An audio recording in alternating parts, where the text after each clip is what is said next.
এত ভিড় থাকা সত্ত্বেও আমাদের ভোট দেওয়া 5 মিনিটে হয়ে গেছিল। আজকে আমাদের এখানে ভোট, তো আমি সকাল থেকে ভীষণ এক্সাইটেড। এটা আমাদের গণতান্ত্রিক অধিকার, তো একটু এক্সাইটেড তো থাকবই। তো সকাল সকাল উঠে বিছানাপত্র তুলে ফ্রেশ হয়ে তারপর চা বানিয়ে নিলাম। চা খেতে খেতে মার সাথে একটু গল্প করছিলাম। আর আজকের ওয়েদারটা না খুব ভালো, একটুও রোদ নেই আর বিশাল হাওয়া দিচ্ছে। আর আমার ভুচকুটাকেও একটু বিস্কুট দিয়ে দিলাম। তারপর আমি শাওয়ার নিতে চলে গেছিলাম। আর আজকে ছিল আমার শ্যাম্পু ডে, তো আমি শ্যাম্পু করেছিলাম, তাই একটু বেশি সময় লেগেছিল স্নান করতে। তারপর চুলটা শুকিয়ে নিয়েছিলাম, দেন আমি রেডি হয়ে গেছিলাম, যেটা পরবো আর কি সেটা পরে। তারপর মা বললো পুজোটা দিয়ে নে, তারপর একেবারে ব্রেকফাস্ট করে দেন ভোট দিতে যাব।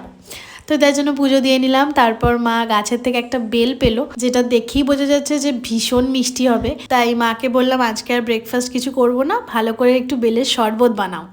তো বেলের শরবত খেয়ে নিলাম। তারপর মা ওদিকে রেডি হচ্ছিল, দেন দুজনে মিলে বেরিয়ে পড়লাম ডকুমেন্টস নিয়ে, মানে ওই ভোটার কার্ড, ভোটার স্লিপ এইসব নিয়ে। ভোট যেহেতু, তো রাস্তাঘাট ফাঁকাই ছিল, বাট গিয়ে দেখলাম ভোটের সেন্টারে প্রচণ্ড ভিড়, মানে বিশাল ভিড়।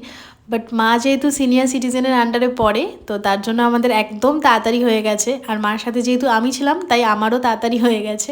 দেন ভোট দিয়ে এসে ফ্রুটি আর বাড়িতে পাতা টক দই খেলাম। আর আমি কাকে ভোট দিয়েছি গেস করো দেখি।